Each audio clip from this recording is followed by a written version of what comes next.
मला आयुष्यात यशस्वी व्हायचं आहे असं म्हणत असताना यशस्वी होणं म्हणजे नेमकं काय याची डेफिनेशन माझ्या ब्रेनमध्ये क्लिअर असणं, क्रिस्टल क्लिअर असणं खूप महत्त्वाचं आहे.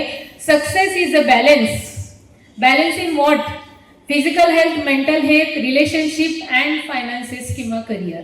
या 4 गोष्टींचा बॅलन्स जेव्हा तुम्ही आयुष्यामध्ये साधता तेव्हा तुम्ही आयुष्यात यशस्वी झालात असं म्हणता येईल. या ठिकाणी पॅरेंट्स आहेत, त्यांना सुद्धा मला आवर्जून हे सांगायचंय, तू आयुष्यात यशस्वी हो असं जेव्हा तुम्ही मुलांना सांगता तेव्हा यशस्वी व्हायचंय म्हणजे काय व्हायचंय हे आधी मुलांना आपण सांगितलं पाहिजे.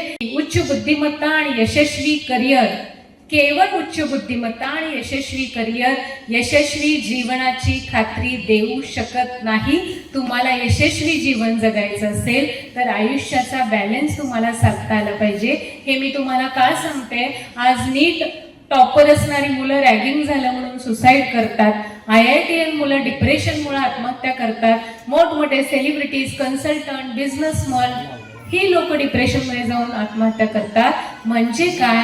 या लोकांच्याकडे परीक्षेत यशस्वी कसं व्हावं आणि करिअरमध्ये यशस्वी कसं व्हावं याचं स्किल होतं, पण आयुष्यात येणाऱ्या आव्हानांना सामोरं जाण्यासाठीचे स्किल त्यांच्याकडे नव्हते. म्हणून सक्सेसचा दुसरा फॉर्म्युला आहे, success is 20% career, success is 20% financials and 80% life skills.